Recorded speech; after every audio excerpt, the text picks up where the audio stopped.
주변에 얌체 같은 사람밖에 없습니다. 관계를 끊고 살아야 할까요? 2024년 9월 7일 오세아니아 순회 강연 뉴질랜드 오클랜드. 안녕하세요. 오늘은 오세아니아 순회 강연 중 세 번째 순서로 뉴질랜드 오클랜드에서 한국 교민들을 위해 증문즉설 강연을 하는 날입니다. 스님은 새벽 기도와 명상을 마친 후 숙소에서 새벽 5시에 아침 식사를 하고 시드니 공항으로 출발했습니다. 공항으로 가는 길에 차창 밖으로 여명이 밝아왔습니다. 공항에 도착하여 시드니에 머무는 이틀 동안 운전 봉사를 해준 표정민 님에게 감사의 마음을 담아 스님의 금강경 책을 사인해서 선물하고 함께 기념사진을 찍었습니다. 감사합니다. 덕분에 시드니에서 잘 지내다 갑니다. 출국 수속을 한 후 탑승구 앞에서 대기하다가 뉴질랜드행 비행기에 탑승했습니다. 시드니 공항을 8시 45분에 출발한 비행기는 3시간 10분을 비행한 후 현지 시간으로 오후 1시 55분에 뉴질랜드 오클랜드 공항에 도착했습니다. 시차 때문에 2시간이 앞당겨져서 벌써 오후가 되었습니다. 공항을 나오니 박정윤 님 부부와 동생, 뉴질랜드 강연 준비를 해주신 김진현 님이 마중을 나와서 꽃다발로 환영을 해주었습니다. 해외를 많이 다녀서 피곤하시겠어요. 비행기를 타실 때는 좌석이라도 넓은 자리에 앉으시지 매번 좁은 좌석에 앉아 계신 사진을 봤습니다. 눈 감았다 뜨면 똑같아요. 함께 기념사진을 찍고 차를 타고 숙소로 향했습니다. 차 안에서 옛 기억을 떠올리며 담소를 나누었습니다. 박정윤 님은 40년 전 고등학생 때 스님의 법문을 들었던 인연이 있고 동생분도 같은 시기 중학생 때 스님의 법문을 들었던 인연이 있는 분입니다. 박정윤 님이 옛 기억을 떠올리며 말했습니다. 그때 동생이 가출했는데 스님께서 돌봐주셨잖아요. 스님도 기억을 떠올리며 대답했습니다. 아이들이 가출했다고 연락이 와서 알아보니 서울로 왔더라고요. 어린이 공원을 구경시켜 주고 술 한 잔을 샀죠. 그런데 제가 가니까 술잔을 막 숨기더라고요. 그래서 저를 재워주겠다고 설득해서 아이들을 절로 데려갔어요. 늦은 밤에 대웅전이 쿵쿵거려서 가봤더니 아이들이 참회한다고 절을 하고 있었어요. 그게 벌써 40년이 다 되었네요. 중고등학교 때 들었던 법문을 다 행하지는 못해도 평생 동안 큰 도움이 되고 있습니다. 스님, 고맙습니다. 약 40분을 이동해 오늘 숙소인 박정진 님의 댁에 도착했습니다. 10년 전 스님이 뉴질랜드에 강연을 하러 왔을 때도 이 숙소에 머물렀습니다. 집에 들어서자 10년 전 스님과 찍었던 사진이 있었습니다. 정토회 회원들은 스님에게 삼배로 인사를 드렸습니다. 점심 식사를 하고 함께 차를 마시며 그간 근황을 나누었습니다. 차담을 마치고 오후 5시에 오클랜드의 서쪽 쿠뮤에 위치한 한국절인 남국선사를 방문했습니다. 불사를 새롭게 하면서 선불교의 선풍을 진작시키자는 의미에서 절의 이름도 남국정사에서 남국선사로 변경했다고 합니다. 10년 전 스님이 뉴질랜드를 방문했을 때 남국선사 신도분들이 강연 준비를 도맡아 주었습니다. 법당을 참배하고 남국선사의 주지를 맡고 있는 법일 스님을 만났습니다. 제가 강연장에 가서 스님을 찾아뵈려고 했는데 건강이 좋지 않아서 가지 못합니다. 그래서 죄송하다고 말씀을 전해달라고 했더니 이렇게 스님께서 직접 와주셔서 정말 고맙습니다. 주지 스님이 내어준 따뜻한 차를 한 잔씩 마시고 법당을 함께 둘러보았습니다. 법일 스님은 6년 전 뉴질랜드에 와서 불사에 전념해 왔는데 곧 완공을 앞두고 있다고 새로 지은 법당을 소개해 주었습니다. 뉴질랜드에는 이제 막 봄꽃이 피어나고 있었습니다. 푸른 들판 위에 연꽃 모양의 법당이 아름다웠습니다. 곧 강연 시간이라 이제 가보겠습니다. 건강하십시오. 고맙습니다. 저녁 6시 10분에 남국선사를 출발하여 차로 30분을 달려 강연장에 도착했습니다. 오늘 강연이 열리는 곳은 랑기토토 컬리지입니다. 뉴질랜드에서 가장 규모가 큰 남녀공학고등학교의 대강당을 빌려서 증문즉설 강연을 하게 되었습니다. 20분 전에 강연장에 도착해서 무대 뒤 대기실에서 남국선사 다도팀과 잠시 차담을 나누었습니다. 10년 만에 만난 신도 회장님이 반갑게 인사를 건넸습니다. 스님, 어떻게 10년이 지났는데 하나도 변함이 없으시네요. 촘촘한 일정을 갖고 사시는데도 이렇게 변함이 없으시니 기적 같습니다. 스님이 웃으며 대답했습니다. 저야 놀기 삼아 다니니까요. 오늘로써 한국을 떠난 지 2주가 지났습니다. 스위스, 독일, 튀르키예, 부탄을 차례대로 방문하고 엊그제부터는 호주와 뉴질랜드에서 강연을 하고 있어요. 앞으로 보름이 더 남았습니다. 스님께서 건강하신 게 저희에게는 복입니다. 고맙습니다. 곧 강연 시간이 되어 스님은 강연장으로 들어섰습니다. 뉴질랜드에 사는 한국 교민 500여 명이 강연장을 찾았습니다. 1층이 꽉 차고 2층에도 사람들이 앉았습니다. 저녁 7시 정각의 스님을 소개하는 영상을 상영한 후 스님이 무대 위로 걸어 나왔습니다. 큰 박수와 환호가 쏟아졌습니다. 스님이 웃으며 인사말을 했습니다. 제가 뉴질랜드에 온 때가 얼마 전인 줄 알았더니 벌써 10년 전이었다고 하네요. 세월이 그만큼 빨리 지나간 것 같습니다. 젊은 사람들은 못 느낄 텐데요. 늙으면 세월이 정말 빨리 갑니다. 2014년에 제가 세계를 한 바퀴 돌면서 115일 동안 115회 연속 강연을 했습니다. 아프리카 빼고 전 세계를 다 가봤습니다. 그 당시에 멕시코, 과테말라, 페루, 브라질, 아르헨티나, 칠레에서 강연을 한 후 이곳 뉴질랜드에 도착해서 강연을 하고 그 다음에 호주로 갔던 기억이 납니다. 그 후로 10년이 지났네요. 다들 안 죽고 살아계셔서 반갑습니다. 어떻게 하면 괴로움 없이 인생을 살아갈 수 있을까? 이번 해외 일정은 한 달간의 일정입니다. 매일 한 군데씩 도시를 이동하며 강연을 하고 있습니다.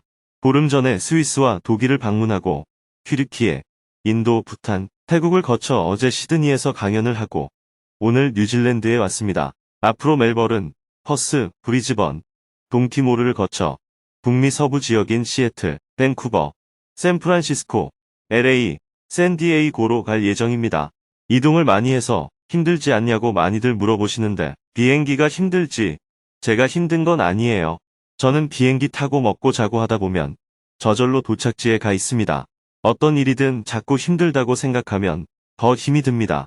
관점을 확 바꿔서 짧은 시간에 세계 10여 개국을 여행한다. 그냥 노는 게 아니라 많은 사람들을 만나서 얘기도 나누면서 논다 이렇게 생각하면 별로 힘든 일이 아닙니다. 오늘 여러분과 나눌 대화의 주제는 어떻게 하면 괴로움 없이 인생을 살아갈 수 있을까입니다. 우리는 살다가 괴로움이 많아지면 하나님이 나에게 벌을 주는 건가? 아니면 내가 전생에 무슨 죄를 지었나? 이렇게 생각합니다. 아니면 아이고, 내 팔자야 하며 사주팔자 타령을 합니다. 그러나 모든 괴로움은 우리의 어리석음에서 빚어집니다. 어리석음에서 벗어나게 되면 괴로움에서 벗어날 수 있다는 것이 부처님의 가르침입니다. 이어서 사전에 질문을 신청한 분들부터 손을 들고 스님에게 질문을 했습니다. 강연의 말미에는 현장에서 즉석 질문도 받았습니다. 2시간 30분 동안 11명이 스님과 대화를 나눌 수 있었습니다. 그중 한 명은 은퇴 후 나와 맞지 않는 사람들을 정리하고 있다며 나중에 내가 죽을 때 아무도 나를 찾지 않으면 어떻게 해야 할지 걱정이 된다며 스님의 조언을 구했습니다. 스님과 질문자의 대화를 들으며 청중들은 박장대소를 했습니다. 주변에 얌체 같은 사람밖에 없습니다. 관계를 끊고 살아야 할까요? 저는 작년에 모든 일을 그만두고 은퇴했습니다. 시간이 남다 보니 제 인생을 돌아보며 정리를 좀 하고 싶었고 앞으로 무엇을 할지도 고민이 되었습니다.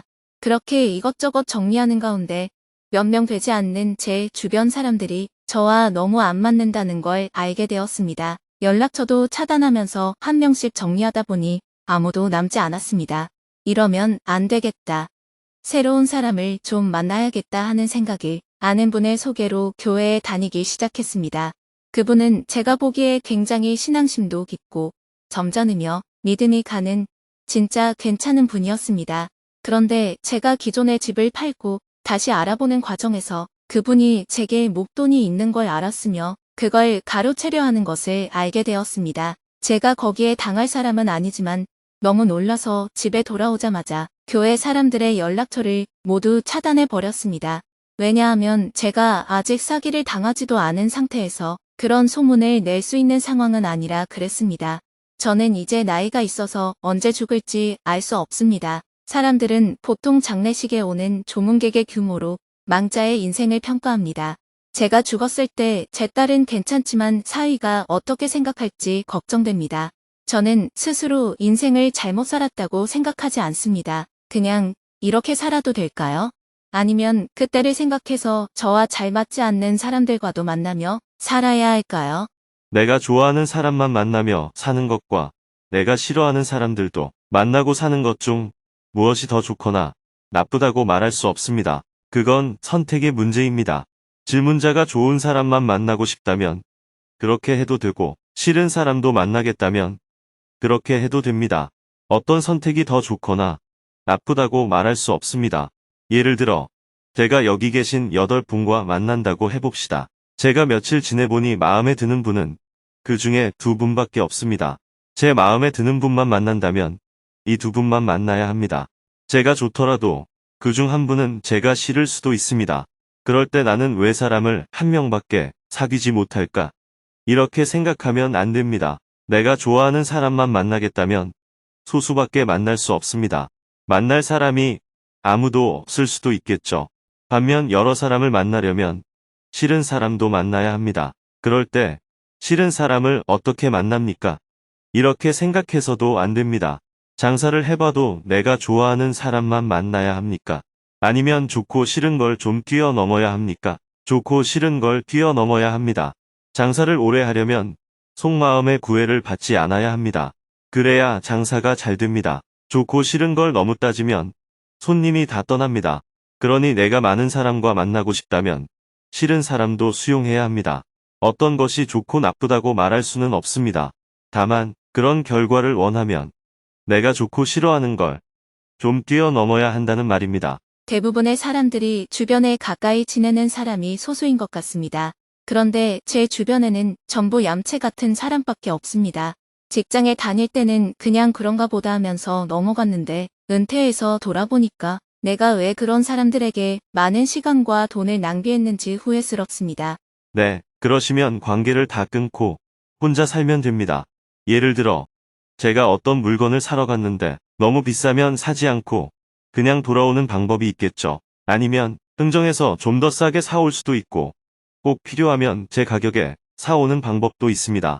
그 외에 다른 방법은 없습니다. 질문자는 지금 이 물건을 꼭 사고 싶은데 가격을 깎아주지 않아요. 저는 어떻게 하면 됩니까? 하고 묻는 것과 같아요. 좀 더 직설적으로 말씀드릴까요? 내 주변에 얌체 같은 사람밖에 없다라는 생각이 드는 이유는 질문자가 얌체라서 그런 겁니다. 아니요, 저는 절대 얌체가 아닌데요. 제가 만약 누군가와 대화할 때 상대가 계속 자기 의견을 고집합니다. 그래서 제가 이 사람은 고집이 참 세다라고 말하면 저도 고집이 있는 건가요? 없는 건가요? 나에게 고집이 없는데 어떻게 상대를 향해 고집이 세다고 말할 수 있겠어요? 상대보다 내가 가진 고집이 더 세기 때문에 그렇게 말하는 겁니다. 상대에게 그래, 당신 말이 맞네. 이렇게 얘기할 수 있는 사람이 고집이 없는 사람입니다. 질문자가 주변 사람들을 얌체라고 생각하는 이유는 질문자에게 그런 기질이 있기 때문입니다. 자기가 자기 자신에 대해 잘 모르는 거예요.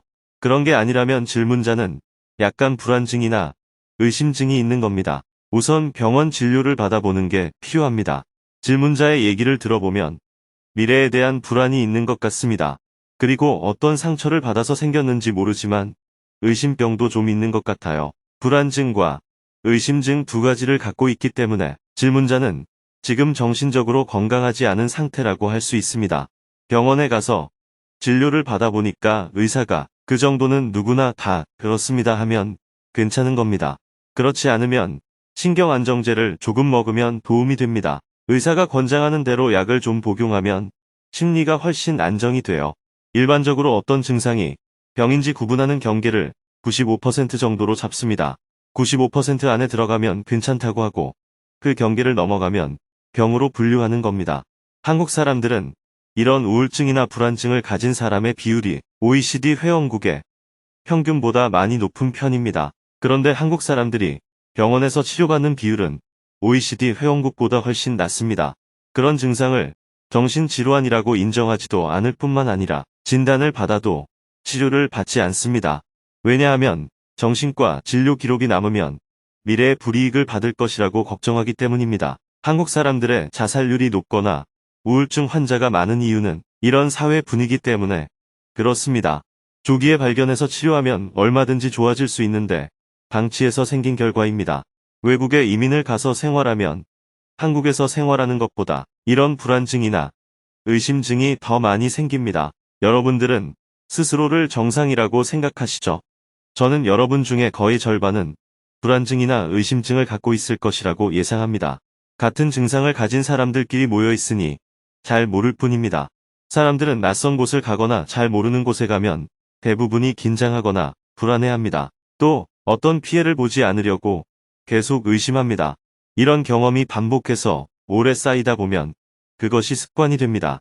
이민을 온 사람도 늘 긴장하고 의심하며 사는 습관을 그때그때 해소하지 않으면 그게 쌓여서 습관이 됩니다. 첫째, 질문자는 병원 진료가 필요해 보입니다.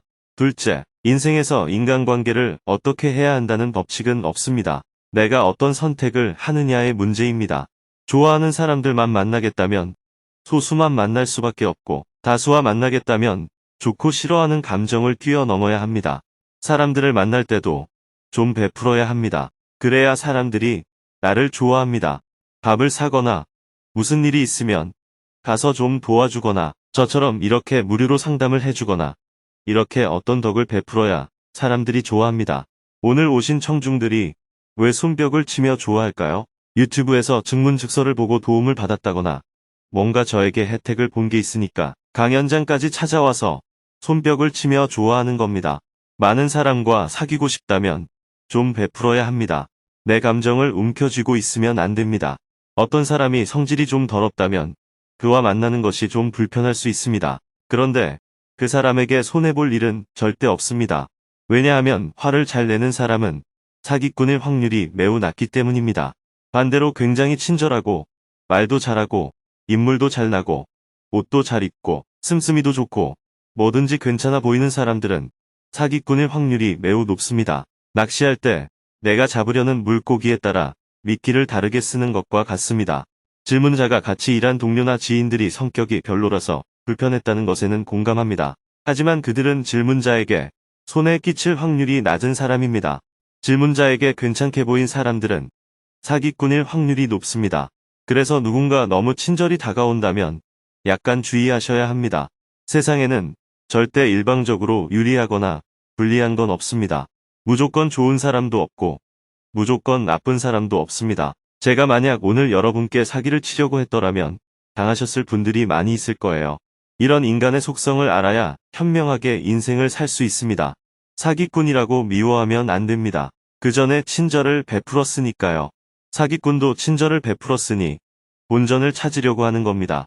그러니 그걸 너무 나쁘게 봐도 안 됩니다. 질문자처럼 생각하는 사람을 얌체라고 하는 겁니다. 사실 저는 사람들과 연락을 끊으면서 더 편해졌습니다. 편해졌다면 그걸로 됐습니다.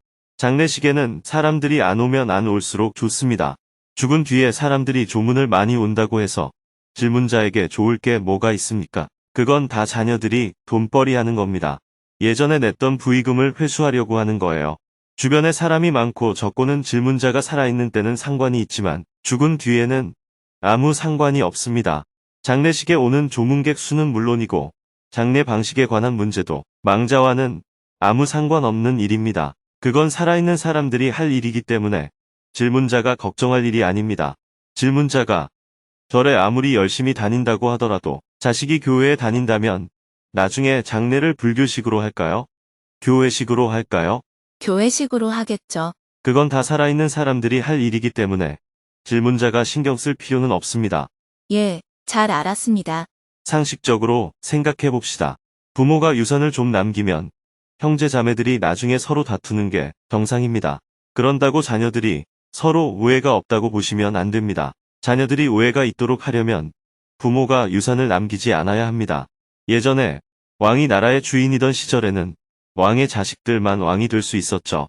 그 조건에서는 형제들끼리 다투었지. 그 외 다른 사람을 해칠 이유가 없었습니다. 그래서 왕위 쟁탈전에서 수십 명이나 되는 형제를 죽이기도 했습니다. 이런 것도 그 형제들이 문제가 있다고 보시면 안 됩니다. 만약 질문자가 재산을 남기면 여기 계신 다른 분들이 그 재산을 탐낼 수 있을까요? 그런 사람은 없습니다.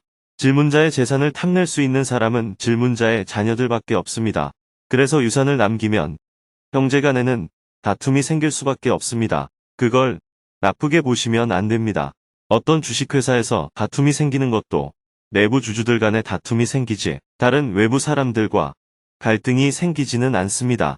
그러니 유산으로 인한 자녀들의 갈등은 부모의 잘못이라고 봐야 합니다.